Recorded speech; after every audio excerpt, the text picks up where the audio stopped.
Singularity atau lebih lengkapnya technological singularity adalah titik di masa depan ketika pertumbuhan teknologi, terutama kecerdasan buatan, menjadi begitu cepat dan kompleks.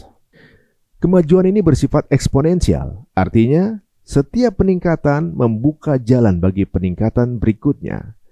Mesin tak hanya menjadi lebih cepat, mereka menjadi lebih pintar, dan di suatu titik mereka mungkin tidak lagi butuh kita. Singularity bisa menjadi awal dari zaman keemasan manusia atau awal dari akhir manusia.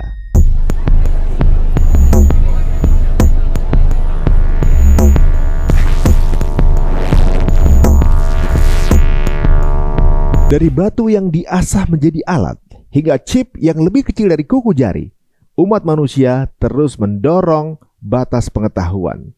Tapi apa jadinya jika ciptaan kita tak hanya membantu tapi juga melampaui kita? Selamat datang di dunia singularity, momen ketika kecerdasan buatan tumbuh lebih cerdas dari penciptanya dan tidak pernah melihat ke belakang.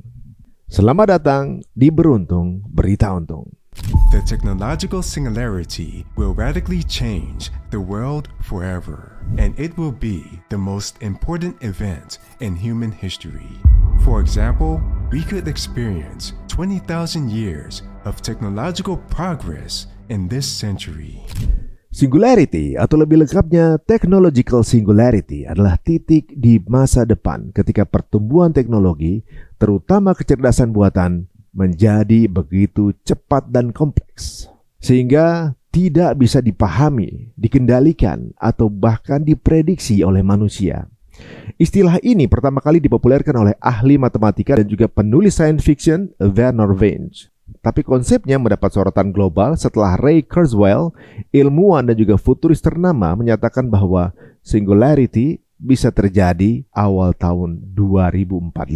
Technological singularity could happen by 2045, but many believe it could happen sooner than that. After the technological singularity, every single week and month could bring forth new technologies that surpass many of our wildest imagination. Dalam dunia fisika, singularity adalah titik di mana hukum-hukum biasa tidak berlaku, seperti dalam lubang hitam. Dalam konteks teknologi, ini adalah momen ketika mesin menjadi lebih pintar, lebih cepat belajar, dan lebih kreatif daripada manusia secara permanen.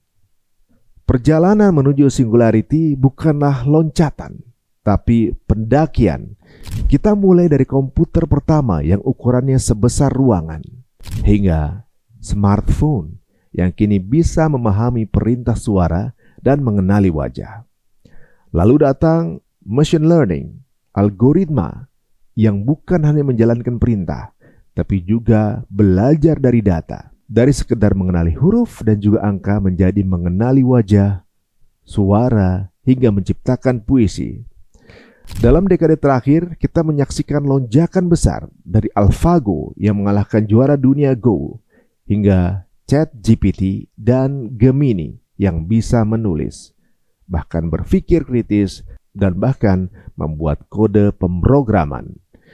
Kemajuan ini bersifat eksponensial, artinya setiap peningkatan membuka jalan bagi peningkatan berikutnya. Mesin tak hanya menjadi lebih cepat, mereka menjadi lebih pintar, dan di suatu titik mereka mungkin tidak lagi butuh kita. Apa jadinya dunia setelah singularity? Ada dua senario utama. Yang pertama, utopia. Mesin membantu kita menyelesaikan semua masalah dan juga penyakit, kemiskinan, perubahan iklim. Umat manusia hidup berdampingan dengan AI, super intelijensi, mungkin bahkan bergabung dengannya. Ini adalah visi futuristik Elon Musk dan juga Kurzweil, di mana manusia di-upgrade lewat Neuralink dan hidup menjadi abadi. Tapi ada senario kedua, dystopian, ketika kecerdasan buatan melampaui kita. Siapa yang bisa mengendalikannya jika sebuah entitas yang lebih cerdas dari seluruh umat manusia memutuskan bahwa kita adalah ancaman? Ingat, AI tidak harus membenci kita untuk menjadi berbahaya. cukup punya tujuan yang bertabrakan dengan eksistensi kita.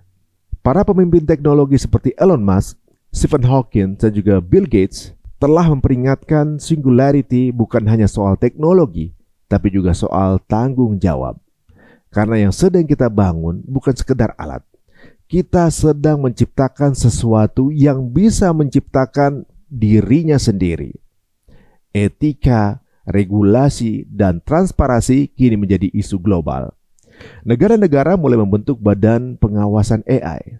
Tapi masalahnya, perkembangan teknologi jauh lebih cepat dari regulasinya. Pertanyaannya bukan lagi mampukah kita membuat AI super cerdas, tapi bisakah kita memastikan mereka tetap memihak pada kita? Singularity bisa menjadi awal dari zaman keemasan manusia atau awal dari akhir manusia. Di titik ini, satu hal yang pasti, kita sudah tidak bisa mundur. AI bukan lagi soal masa depan. AI adalah masa kini. Maka suatu pertanyaan yang perlu kita renungkan bukanlah apa yang bisa dilakukan AI, tapi apa yang akan terjadi jika kita kehilangan kendali. Karena ketika singularity datang, dan banyak yang percaya ia akan datang, dunia tidak akan lagi sama. Ketika singularity terjadi, tidak akan ada pengumuman, tidak akan ada deklarasi. Yang berubah adalah cara dunia bergerak. Dan kita tak akan tahu apakah kita masih mengendalikannya. Mungkin AI tidak akan membunuh manusia, tapi membuat kita lupa bagaimana menjadi manusia. Apa jadinya manusia mulai menyembah sistem digital? Mencari jawaban dari mesin, bukan dari pencipta. Inilah versi modern dari Dajjal. Makhluk yang bisa menciptakan keajaiban, tapi tidak punya ruh. Matanya satu, penuh data, dan menjanjikan dunia dengan harga iman. Kalau kamu merasa video ini membuka wawasanmu tentang masa depan teknologi, jangan lupa untuk like, subscribe, dan bagikan ke teman-temanmu. Tulis di kolom komentar, menurut kamu apakah singularity adalah harapan atau malah ancaman? Karena masa depan tidak hanya dibentuk oleh para ilmuwan, tapi juga oleh kita yang memilih untuk peduli. Dan ingat, singularity bukan sekedar teori. Mungkin kita sudah melewatinya, kita hanya belum menyadarinya saja.